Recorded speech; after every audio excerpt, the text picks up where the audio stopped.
Hello, check. Hello. Hello, 1, 2, 3, 4. Hello, hello. নমস্কার। সবচেয়ে প্রথমে আমি অমল সঙ্গের যে অফিসিয়ালস আছে তাদেরকে ধন্যবাদ জানাতে চাইব। তারপরে তুষারদা আমাদের সঙ্গে আছে, সামনে বসে আছেন সুজিতদা, সিনিয়র অনেকেই আছে। ওনাদেরকেও আমার তরফ থেকে, আমার দলের তরফ থেকে ধন্যবাদ জানাতে যাবো এই জন্য যে দীর্ঘ প্রায় 8 মাস আগে উনি আমার সঙ্গে কন্ট্যাক্ট করে বলেছেন তৈরি হও, স্ক্রিপ্ট খোঁজো, এমনি একটা প্রোগ্রাম হবে। তো অনেক সময় আমি হতাশ হয়ে গেছি। আমি ওনাকে ফোন করেছি যে কী হলো তুষারদা, আপনি বললেন? বললো হ্যাঁ হবে, রেডি হয়ে থাকবে। তো এতদিন ওনার ধরে রাখা খুব টাফ, কিন্তু ওনার জন্য সম্ভব হয়েছে এবং ফাইনালি সে সুযোগটা পেয়েছি। অফিসিয়ালদের কাছে এই জন্য আমি গ্রেটফুল যে ওনারা এই সুযোগটা আমাকে দিয়েছেন। এবার কথা নয়, আমার মনে হয় পরিচালকদের মধ্যে সবচেয়ে ইয়াং। তো এনাদের সঙ্গে কাজ করতে পারে, সুজিতদার সঙ্গে, কৃষকদার সঙ্গে কাজ করা একটা স্বপ্ন। তো আবার একবার ধন্যবাদ। শুরু করছি আমাদের আজকের অনুষ্ঠান। রবীন্দ্রনাথ ঠাকুরের ছোট গল্প অবলম্বনে নাটক ঘাটের কথা। নাট্যরূপ শঙ্কর বন্দ্যোপাধ্যায়। আবহ বিশ্বজিৎ কুণ্ডু। কণ্ঠে সিদ্ধার্থ সেন, পৃথ্ব ভাট, শিবপ্রসাদ বন্দ্যোপাধ্যায়। কুসুম মৌসুমী বন্দ্যোপাধ্যায়। পরিচালনায় শিবপ্রসাদ বন্দ্যোপাধ্যায়। শুরু করছি আমাদের আজকের পরিবেশনা ঘাটের কথা।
পাথরে যদি ঘটনা কাটাত, তবে আমার ধাপে ধাপে কতদিনকার কত কথা করতে পারতে।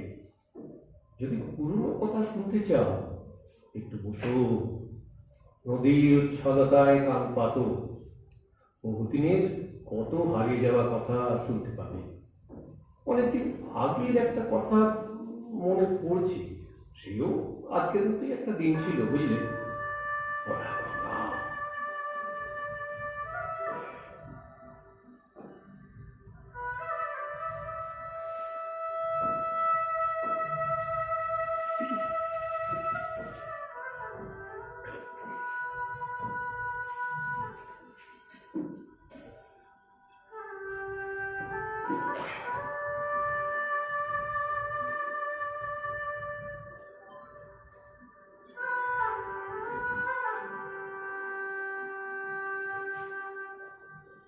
আমার দিনগুলো গঙ্গার স্রোতের উপর খেলতে খেলতে ভেসে যায়।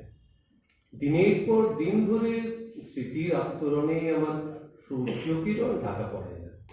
স্রোতের মুখে ভেসে আসা শ্যাওলার মতোই হয়তোবা কখনো আমার গায়ে লেগে থাকে, কখনো পরবর্তী দেবের টানে ভেসেও যায়।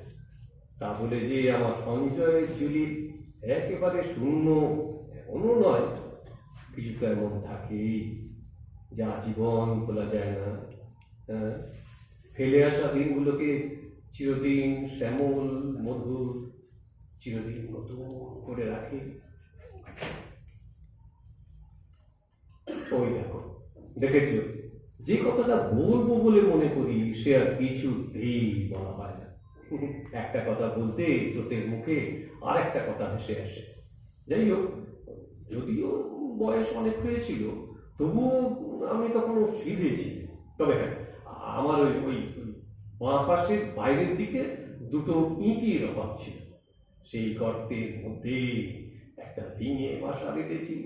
হ্যাঁ, ভোরবেলা যখন সে উসখুস করে জেগে উঠত, দু চারবার তার জোড়া ল্যাজ নাচিয়ে শীষ দিয়ে আকাশে উড়ে যেত, তখন তখন বুঝতাম এবার কুসুমের ঘাটে আসার পা।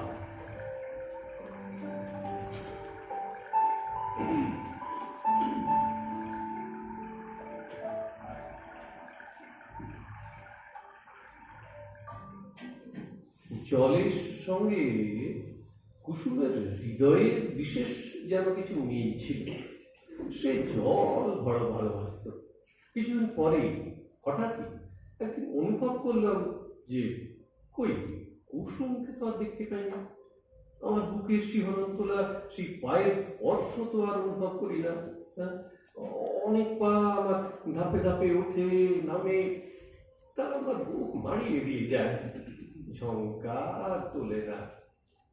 হঠাৎ হঠাৎ একদিন ভুবন আর স্বর্ণর কথা কানে গেল।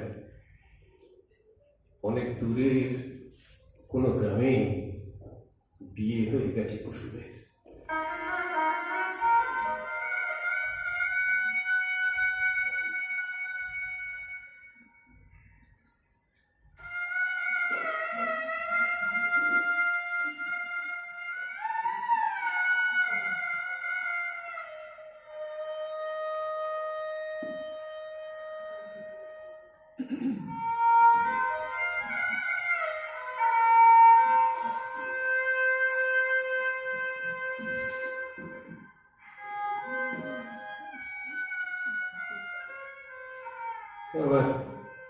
আমার জলের পদ্মকে কে যেন ডাঙায় পোতার জন্য তুলে নিয়ে গেছে। তারপর প্রায় 1 বছর কেটে গেল। ফিঙের শিশের শব্দে রোজ তাকে মনে পড়ে। সেই যেন সেই ফিঙের দোষ, আমার মনের নয়, সে রাক্ষসীর তো নয়। একদিন সন্ধ্যেবেলা চেনা পায়ের স্পর্শে হঠাৎ যেন চমকে উঠলাম। মনে হলো সেই পা। হ্যাঁ, ঠিক ঠিক তাই, সেই পা। কিন্তু কিন্তু উপায় আর মন বাজে না কেন? সেই সুর কোথায় গেল? আমার বুকে শিহরণ যাবে না কেন? বিধবা বিধবা কুসুম।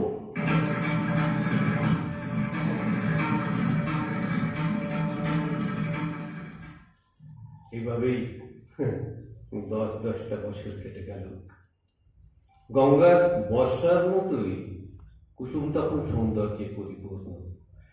এক সকালে কোথা থেকে এক সন্ন্যাসী এসে আমার ওই শিব মন্দিরে আশ্রয় নেন। অসাম দেবতুল্য চেহারা। প্রত্যেক দিন ভোরবেলা যখন তিনি জলে দাঁড়িয়ে সূর্য বন্দনা করতেন, তখন তার সেই ধীর গম্ভীর স্বরে জলের কণ্ডলও যেন চাপা পড়ে যেত। গভীর প্রশান্তিতে ভরে উঠত আমার মন।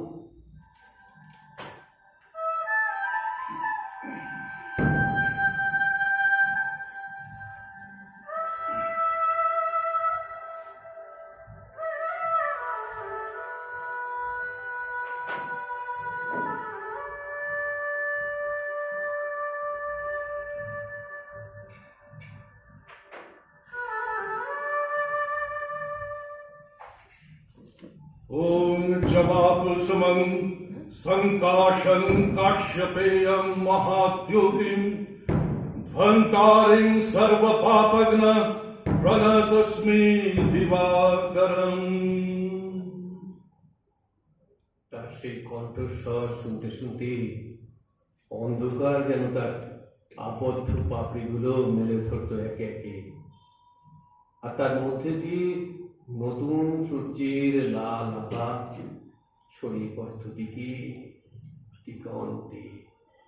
এদিকে সন্ন্যাসীর আগমনকে কেন্দ্র করে ভিড় প্রতিদিন বাড়তেই থাকে। কেউ উপদেশ নিতে আসে, কেউ বা কোনো রোগ নিরাময়ের প্রার্থনা জানায়, আবার কেউ আসে শুধুই তার সেই উদাত্ত কণ্ঠে ভগবত গীতার ব্যাখ্যা শুনতে। নাহি কশ্চিৎ ক্ষণমপি জাতু তিষ্ঠত্যং কর্মকৃৎ কার্যতে হ্যাবশঃ কর্ম সর্ব প্রকৃতিজ ঐগুণৈ। কেউ কখনোই নিষ্কর্মা হয়ে থাকতে পারে না, কখনোই না। কোনো না কোনো কাজ প্রত্যেকটি মানুষকে করতেই হবে, সে ইচ্ছায় হোক বা অনিচ্ছায়। কর্ম থেকে জীব জগতের নিস্তার নেই। প্রকৃতি তার নিজের তাগিদেই প্রয়োজনীয় কর্মটুকু করিয়ে নেয়। প্রকৃতির দাস এই জীব জগৎ, সে অনুশাসন মেনে চলতে বাধ্য।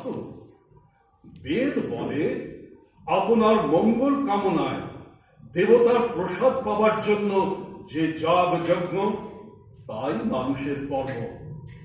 গীতায় কর্মের মূল মন্ত্র কামনায় নয়, ত্যাগে। নিষ্কাম কর্ম।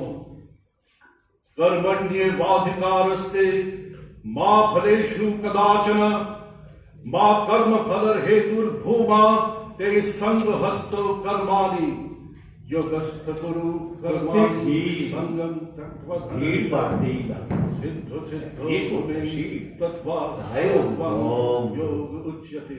তারপর আবার তিনি কাউকে অবহেলা করেন না, ফলে খুব কম সময়ের মধ্যেই তার প্রতিপত্তি প্রতিষ্ঠিত হল।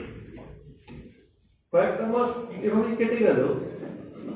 চৈত্র মাসে সূর্যগ্রহণের সময় সেবার গঙ্গার স্নানে ভারী ধূম, মস্ত হাট বসেছে, লোকে লোকাল।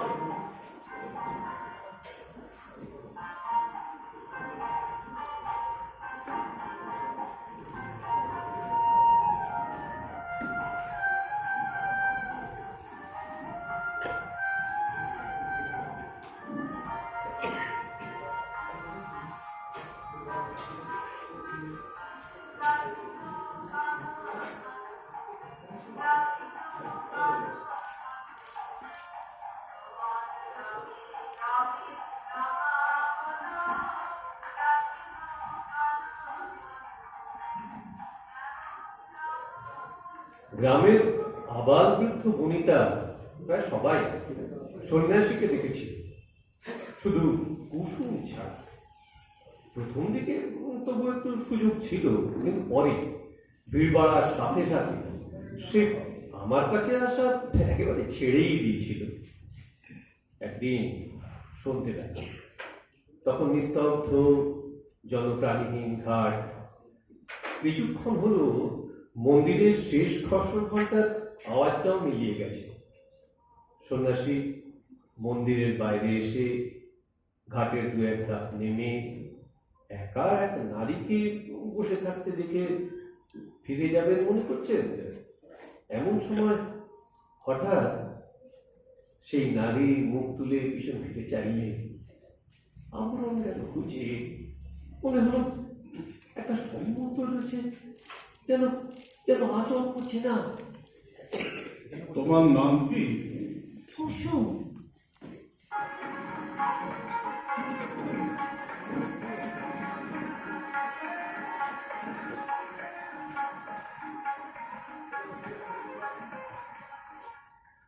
সে রাতে আর কোনো কথা হলো না। কুসুম চলে গেল। সন্ন্যাসী আমারই সোপানে বসে রইল। তারপর যখন উবের চাঁদ পশ্চিমে ঢলে পড়ল, তখন প্রত্যেক দিনের মতো তিনি জলে নেমে তার উদাত্ত গলায় সূর্য বন্দনা শুরু করলেন। ওং জবাকুসুমং সংকাশং কাশ্যপেয়ং মহাদ্যুতিং ধ্বন্তারিং সর্বপাপঘ্ন প্রণতস্মি দিবাকরং। তার পরদিন থেকে লক্ষ্য করলাম কুসুম প্রতিদিন স্নান সেরে সন্ন্যাসীকে প্রণাম করে যায়, গভীর মন দিয়ে তার গীতা পাঠ শোনে, কখনো কখনো সন্ন্যাসীর সাথে নানান শাস্ত্র আলোচনা করে। সন্ন্যাসী তাকে যেমন যেমন উপদেশ দেন সে তাই অক্ষরে অক্ষরে পালন করে। মন্দিরে বিভিন্ন কাজ করে, ফুল তোলে, মালা গাঁথে, মন্দিরের মেঝে ধুয়ে যায়। এভাবেই কেটে যাচ্ছিল দিনগুলো। তারপর একদিন প্রকৃতির খেয়ালি যখন হঠাৎ দক্ষিণ দিক থেকে মাতাল বাতাস ছুটে আসে, গাছে গাছে রঙের ছোঁয়ায় কে যেন বলে বেড়ায়, আজ বসন্ত।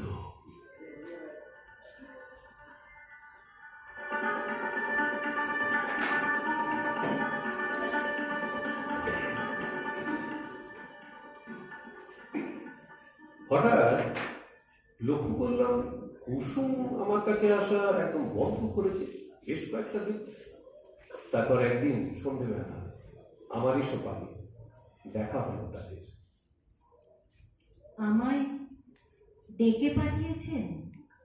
হ্যাঁ, ইদানিং তুমি দেব সেবায় অবহেলা করছো, তোমায় দেখতে পাইলে কেন?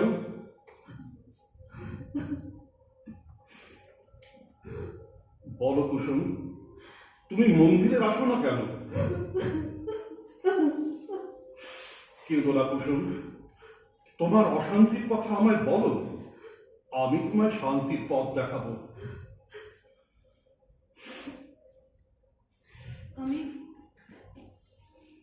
আমি একজনকে দেবতার মতো ভক্তি করতেন, পূজা করতেন তাকে। সেই আনন্দেই আমার মন ভরে ছিল, শ্রদ্ধা ছিল, কিন্তু কোনো কামনা ছিল না। তারপর একদিন তাকে স্বপ্নে দেখলেন।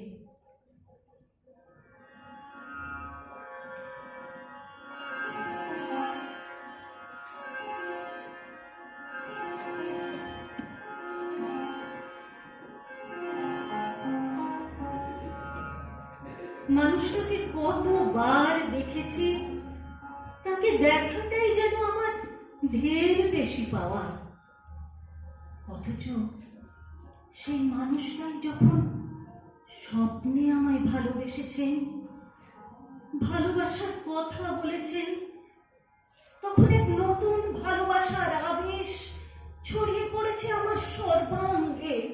সে এক অসহ্য তৃপ্তি, এক অদ্ভুত আনন্দ।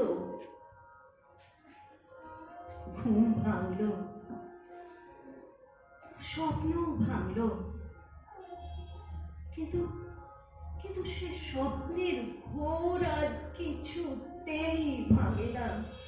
আমি যতই ভুলতে চাই সে ততই শক্ত বাঁধনে জড়িয়ে ধরে। সে আর এক বিড়ম্বনা। তারপর যখন তাকে দেখলেন, আর সেই আগের মতো করে দেখতে পারলেন না।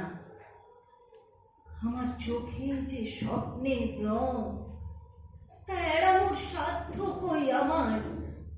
কাছে যেতে ইচ্ছে করে, স্পর্শ করে দেখতে স্বাদ হয়। ভয়ে দূরে দূরে রইলেন, কিন্তু কিন্তু স্বপ্নের সে ছবি, সেও আমার সাথে সাথে রইল। সেও তাড়াতে পারিনি, তার কাছে নিজেকে বিলিয়ে দিতেও পারিনি। এক অদ্ভুত অশান্তি।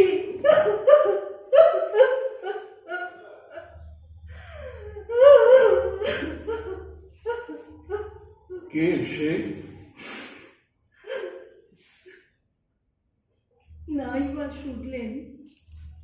তোমার মঙ্গলের জন্যই জানতে চাইছি কুসুম, স্পষ্ট করে বলো, সে কে? সে বলতে পারবেন। কুসুম, আমার কাছে গোপন করো না, বলো। তা কি বলতেই হবে? হ্যাঁ, বলতেই হবে। সে- সে আপনি প্রভু। কুসুম!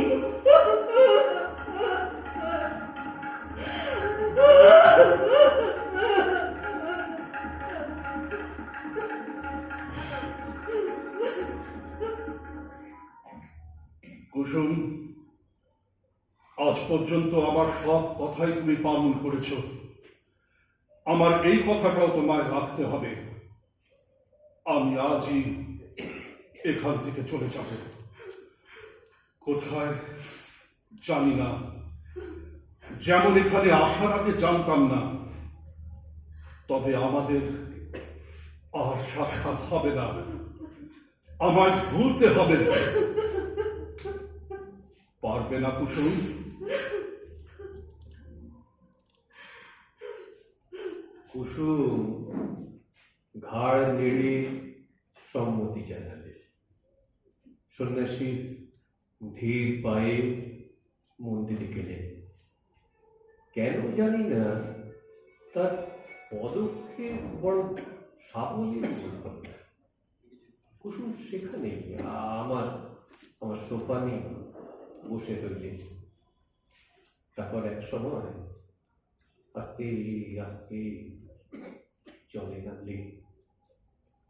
এতটুকু বেলা থেকে এই জলের ধারে কাটিয়েছে।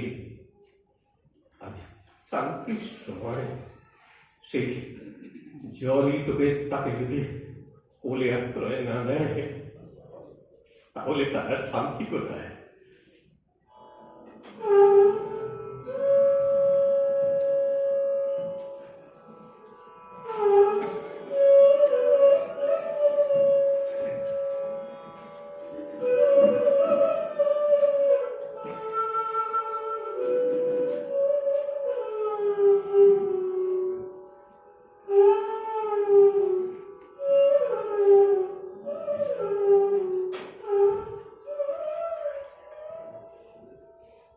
শুধু শুধু যখন আকাশে খুব বড় করে চাঁদ ওঠে, জোয়ারের ঢেউ যখন তুরন্ত শিশুর মতো আমার সোপানে সোপানে আসলে পড়ে, তখন জীবন মরণে সীমানা ছাড়াই